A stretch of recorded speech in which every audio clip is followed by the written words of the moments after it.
Kuela is the traditional Chinese greeting to welcome the new year, known as the Lunar New Year, set forth by the lunar calendar. While it is also known as Chinese New Year in China, it has in recent years been referred to as the Spring Festival. For those of us in the Western world who regard Christmas as our main holiday break, it is this Spring Festival in Asian countries that is the main annual holiday vacation. While the Spring Festival dates change every year, this year, the 15th day celebration begins with a new moon on February the 12th. Therefore, out with the rat of 2020 and in with the ox of 2021. Welcome to Summer Bakes the World. We're baking traditional dishes and breads from all over the world, providing history and tips. Even with Lunar New Year around the corner with the focus on Asian cuisine, we can still find a bake in its midst. In the lunar calendar, there are 12 zodiac animals that are cycled through to represent the years. Each of these animals is associated with characteristics like astrology and sort of describe characteristics of people. For example, every 12 years is the year of the ox, which is the symbol of diligence. For those of you born this year, or previous years, because I doubt if you're born this year, you're watching this, then if you are a part of the year of the ox, then you are described as people who are usually hardworking, honest, creative, ambitious, cautious, patient, and handle things steadily. However, sorry ox people, but there are some negatives to this. They are also known to be stubborn, narrow-minded, indifferent, not so good at communicating, but there are always exceptions. There are many traditions associated with this festival. Here's a quick rundown of those related to food. The celebration all starts with the noodles. The uncut, longer than normal noodles represent happiness and longevity. Fish, from head to tail, represents prosperity. Dumplings and spring rolls for wealth. Tangerines and oranges, the gold-colored fruit that is, for fullness and wealth. Sweet rice balls for family togetherness, and sticky rice cakes for higher income or position. In honor of this most celebrated annual Asian festival, we are making the beautiful Hua Juan, the Chinese flour roll. As a Lunar New Year dish, I place this meal element in the dumpling category since it's a steamed dough, and that, my friends, represents wealth. The Hua Juan flour rolls are rolled and twisted to resemble a flower. The recipe is a basic yeast bread dough rolled out like a cinnamon roll and covered in sesame oil, salt, and chopped scallions, which are then rolled up and sliced like a cinnamon roll. Whew, lots of cinnamon roll references here. This traditional staple Chinese bread is known as steamed buns. They are eaten for breakfast or as a snack, or a side item in my case. What makes them unique besides the sesame oil and scallions is that they are steamed instead of baked. You know, I guess as long as you have heat, you can cook or bake anything. What are we waiting for? Here are the ingredients. Yeast, water, sugar, all-purpose flour, baking powder, sesame oil, I'm using toasted, but you can use untoasted, salt, and scallions, which is 1 bunch of green onions. These are common ingredients found in many pantries. However, I think you'll find the addition of sesame oil and scallions very reminiscent of Asian cooking. What I find to be the most unique elements of this bread are the beautiful shaping and steaming of these rolls. They are so gorgeous and dainty, you don't want to eat them. No crust whatsoever, just very soft bread outside and on the inside. Let's start with blooming the yeast. So in a small bowl, we're going to add 2 teaspoons of yeast. Now you can use a store-bought package of yeast. It has 2 1/4 teaspoon. I've never tried 2 1/4 teaspoon in this recipe, but you could probably add the 2 1/4 and be okay, or you could just measure it out. To that, we're going to add a tablespoon of granulated sugar. And then we're going to whisk in 1 1/2 cups of lukewarm water. For me, lukewarm water when I'm dealing with yeast is between 100 and 110 degrees. I find that the dough rises very well with 100 and 110 degrees with liquids that are added to yeast, and it doesn't kill the yeast. So whisk it well, and we're going to allow 15 minutes for the yeast to activate and become frothy, and it'll be ready to add to our dry ingredients. So in the meantime, we're going to sift 3 1/2 cups of flour. I already have 3 cups of flour in my large sifter over here going into my big bowl that we're going to use to mix all of our ingredients in. And I just put my last half cup of flour I'm putting in here now. Remember to fluff your flour in its container before you put it into your measuring cup, or else you'll end up adding 1 to 2 tablespoons of extra flour per cup of flour, and you don't want to do that. Now, with most recipes, I don't sift my flour. I do with rolls, with my grandma's rolls and with the ensaymada Filipino rolls that we made last week. I did sift, and we're going to sift with this roll as well, because sifting the flour makes it light and fluffy, and then it makes it easier to mix with the wet ingredients when we add them all together, which continues to produce a light and fluffier roll. So I do find it important, and in my experience of baking, sifting flour makes a huge difference when you want that light, fluffy bread, typically in a roll. A loaf, maybe not so much, but a roll, it does make a difference. 3½ cups are now sifted, so we're gonna add the wet ingredients. Now that our yeast is activated, notice it's nice and bubbly and frothy, and it's alive and ready for action. We're gonna pour it into our 3½ cups of sifted flour here, and then we're gonna stir it and stir it really well. And if it turns out that it seems to be a little too dry, we're going to add more water, which is why I have water here, but we may not need it. We won't know until we get into this. And it depends on your environment as well. If you live in a dry area like me, you might need some water, although it's been raining lately, so I might be okay.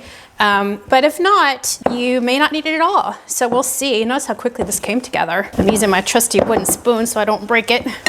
And I don't think we're going to need any water. Yeah, notice that's nice and sticky, but it's not too sticky. It's just more of a tacky here. So the next thing we want to do is it's time to knead. You want a surface on which you can knead. So I'm using my typical surface here. I want to put a towel down. I want to add my trusty kneading board that I adore so much. Let's put some flour down on our work surface. We can alternate between water, flour as we're kneading. We'll just kind of play by ear and see.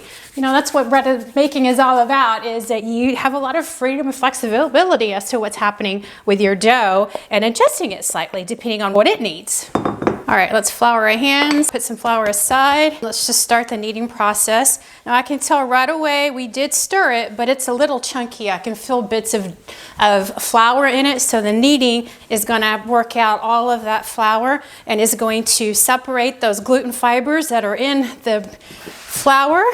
And with the yeast and with time, putting air into it to allow it to bubble up and separate, it's going to produce a nice glutinous ball of dough. So when you're kneading, remember there are all sorts of ways that you can knead. Everybody has a preference. You can beat down your dough, you can do some karate chops, you can poke at it, you can flip it over, you can turn it inside out to make sure that you're getting the inside of that dough kneaded really well. So there's all sorts of things that you can do.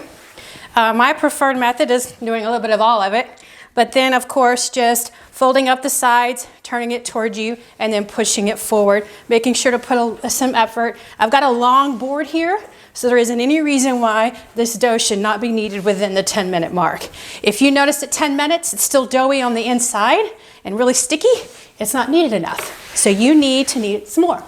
So that's how you can tell, is look at the inside of your dough. We're gonna knead for 10 minutes until it's elasticy. Dough has been kneading for a while now. Let's check it. I'm gonna pull off a little bit of dough. So what you can see if it's kneaded enough is you look to spread the dough and see if it spreads. It continues to spread. It has that elastic look to it, and you can sort of see through it like stained glass. And if it does that, you know it's ready. And it looks like ours is doing that. It continues to spread and spread and spread without breaking, and we can see through it. Pretty. We're going with it. All right, so now this is the first of 2 rises, which means use the bowl, so you don't have to dirty up any more dishes. Just use the original bowl that you stirred everything in and spray it with cooking spray, just to make sure that everything stays together and doesn't stick. And then we're gonna put our dough round at the bottom. I'm gonna spray it again because this is gonna rise to the top. I know that because I've made this before. The first rise it probably won't, but the second rise it likely will rise to the top. So then take a piece of plastic wrap. And since I sprayed the dough, I'm not gonna spray the wrap, but you can spray the wrap if you want without spraying the dough. All right, so we wanna seal it in tight to make sure that no drafts get in. And then you wanna put this in a warm space. Now, what I've learned from baking over the years, that if you have a nice, cozy, warm space where your dough is sitting free from drafts, then it will take your dough less time to rise. So for me, it's usually an hour, regardless, whether it's the individual rolls or whether it's a big loaf. It usually only takes mine an hour. But I put mine on top of the oven where I have the oven sit at 200 degrees, and then I just let it sit for an hour. And as long as it's pretty much doubled in size, then you're ready for the next step. So that's what we're gonna do. We're gonna sit it over the stove. I'm probably gonna put a towel over it as well, just to keep it nice and cozy and tight. And then we'll check it in an hour. An hour has passed. Notice how much has risen. It's actually gone up to almost to the top, which I said it would in the first rise. And that was just an hour. So warm space, a lot of rising very quickly. That's what you want. So we're gonna take the plastic off, and we need to punch this down a little bit. And this is like the super easiest part of the bread baking process. You can hear the bubbles popping. I say punch down, not really punching down. I just kind of want to bring it all back together. Notice how quickly that just sort of deflates. We're gonna do the exact same thing for another hour. So we're just gonna cover it back up. Sure the drafts aren't going to get in.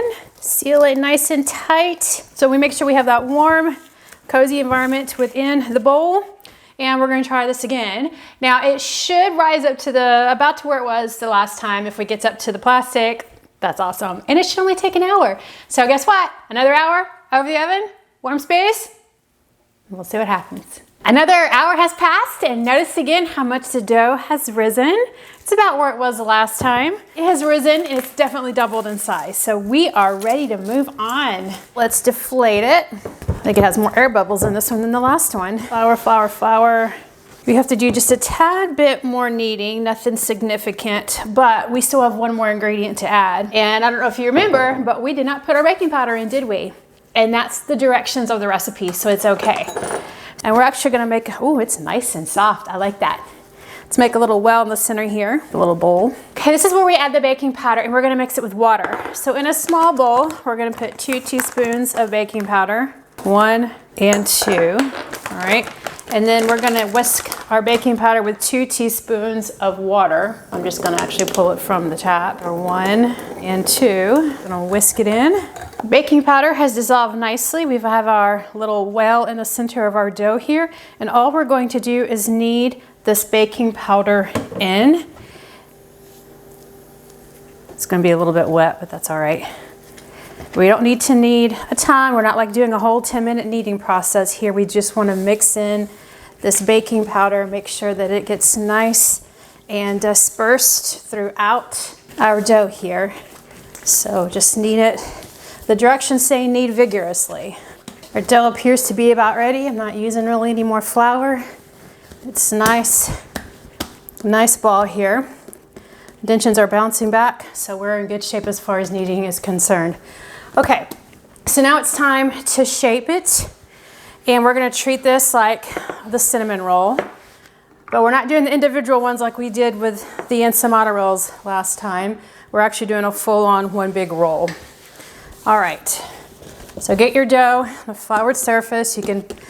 I usually like to pat mine out when I know I have to shape it like this. Oh, you can see bubbles there on the side. Just makes it a little easier to form that shape that you want. Flour my rolling pin. And we're gonna turn this into a rectangle. Okay, our dough is in a nice rectangle shape. So this is where we add our little filling. So I have here a little container of the sesame oil, and I'm just gonna brush it over the top here. I am using, like I said earlier, toasted. Toasted will give it a distinctive toasted flavor, this roll. So if you think toasted is a little bit too strong for you, or go with the untoasted one. Notice we didn't put any salt on the inside of this dough. It's all gonna be within the rolls of it. The toasted sesame oil is all brushed on. Now we're gonna add a teaspoon of salt, and I'm just gonna sprinkle it on. And the next thing is we're gonna add our green onions. Okay, I'm gonna do a quick chop of my green onions, and here's the quickest way to do it. I've already washed them, and I've trimmed off the outer layer there. So let's just chop off the ends. We'll compost that. And then all you just need to do is we're gonna do the white and the green parts and just thinly chop them. Remember when you're chopping to make the claw with your hand up the vegetable or fruit if you're cutting that. If you were to accidentally move up too fast with a knife, you want it to hit the side of your fingers, not the tips. This will prevent you from chopping off your fingers. That's why the claw is so important when you're chopping. That's why professional chefs can chop and not even look at what they're doing, because they know they're not going to chop off their fingers if it's just going to rub up against the edge. That's one bunch of green onion. We're gonna sprinkle our green onions here on top of our dough, just like you would cinnamon sugar in a cinnamon roll. And the whites tend to be a little bit stronger than the greens, so I kind of want to disperse the whites and the greens. So I don't have a bunch of green in one spot and a bunch of white in another spot. You can see one bunch is gonna cover it pretty well. You're gonna get a nice little oniony flavor in each bite. Okay, now we're just gonna roll this up like a cinnamon roll. So get one long end, and I love this dough is so nice and fluffy. It's so easy just to roll up. If you can get it tight, you know, you want to get it tight. That's a pretty long cinnamon roll. I made my rectangle pretty long, didn't I? Okay, let's kind of tighten it up just a bit. All right, now we need to make 12 equal rolls. And the easiest way to do that is use math. We're gonna first cut this in half, and then we're gonna cut each half in half, and then each half into thirds. All right, it's our first half. Another half here, and then we're gonna do 3 on this side and then 3 on that side. That's 1 and 2, and then that's going to be, there we go, that's 6. Okay, so let's go this side, and then we'll do our last cut. Okay, now we've got our 12 rolls. All right, let's separate them out slightly and move them out of the way, because now we have to make our flour, and this is where we have to work with them individually. Notice the little swirls in the green onion layers. Okay, the flour, when I first saw this, and I'm not artistic, as I've said before, I thought there's no way I'm gonna be able to do this and it looked pretty. And even me can do something like this. And that's strange, since I don't do anything very pretty and creatively. Okay, we're gonna take one roll. I'm gonna use a chopstick to make this next design. You can use anything that's sort of round in the size of a chopstick. In fact, you could use a thermometer. I just saw that and thought, oh, that might work too. I'm gonna use my chopstick, and I think this is the way they do it in China. So you're gonna find the center of your roll, and then you're gonna press down, and when you press down, notice how the edges are pulling out, and you're getting sort of the basis of a flour, okay? And then you're gonna press down hard till they come together at the top, the two ends, the two sides, and then pick it up,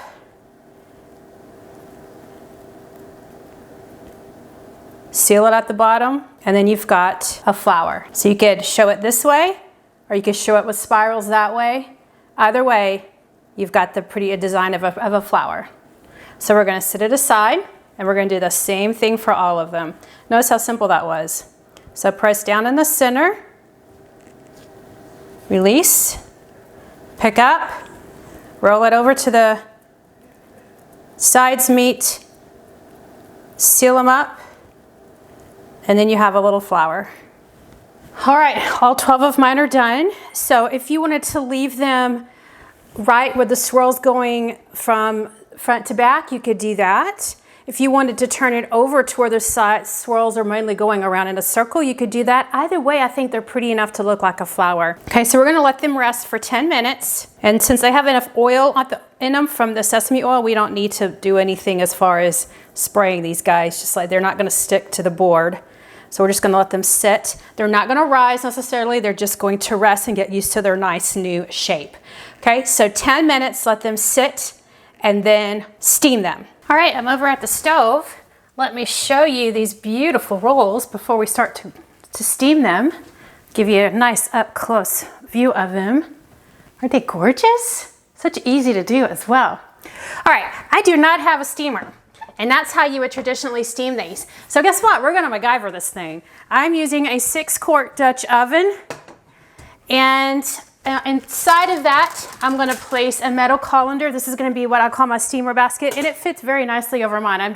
This is just lucky, is what this is. So I've got a 1/2 inch or so at the bottom where I'm going to pour the water. So this is what's gonna create the steam. So I'm gonna go ahead and put water at the bottom of my pot here. That was about 2.5 cups. I'm gonna put my colander in and just make sure that the water doesn't come up, doesn't seep through. In fact, it's not even touching the bottom of that. So we'll go ahead and add a little bit more in there. We're gonna turn on the stove and let the water heat up. So while that's heating up, we're gonna input a sheet of parchment paper.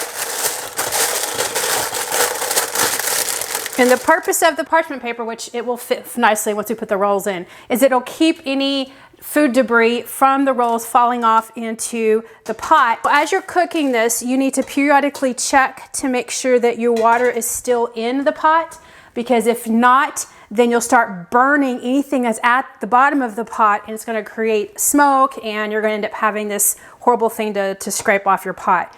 Water has come to a simmer. Let's take a look. Notice it's not boiling, but it's definitely making a sizzling noise. So it's at a simmer. I have it set on low medium heat. Let's put in our parchment paper. All right, I'm gonna start with the two that I think aren't very pretty, since this is our first batch. Sometimes your first batch when you cook or bake anything doesn't really turn out the way you really want it. All right, so we'll do those two. We're gonna put 4 in. So we're gonna cook these 4 at a time because my colander is not that big here. So 4 at a time for 20 minutes. Okay, so we're just gonna let them sit. So notice they're all 4 in my colander, in the parchment paper. And we're gonna cover them up to make sure that the top gets just as warm as the bottom. All right, I'm gonna set my timer for 20 minutes. Periodically, every few minutes, you might wanna glance. I've got a little bit of a crack here between my colander and my pot, and I can see the water level. So if my water level starts to drop too much, I'm just gonna pour in a little bit more water. So I'll keep my measuring cup of water over here beside the stove. So if I need to pour it in, I'll just lift up my colander, pour in the water, and let it continue to steam. Okay, so we're good to go. Okay, it's been 20 minutes. Our first batch of dough is steamed. Take a look at those. Boy, did they puff up. They're nice and cooked, but they're not golden brown like you expect from a baked bread. So let's put them aside, remove them from our parchment paper. Let's add in our next batch. I'm gonna try 2 at a time and see if we can get 2 really, really pretty ones out of this. 20 minutes. All right, take a look. I have the 2 here instead of 4. I think the 2 actually work better. They look more like the way they're supposed to be since they haven't formed like the other 4. So to remember the 4 look like this and the 2 look like this. I think I'm gonna start cooking the other batches in 2s here, but beautiful, aren't they? They're just puffed up, but they look sort of like they did before. They've just dried out. They don't look as wet as they did. All right, so let's get these 2 off. Okay, we're gonna add the other 2. My water's doing okay. It's starting to evaporate a little more, so let's add in a little water.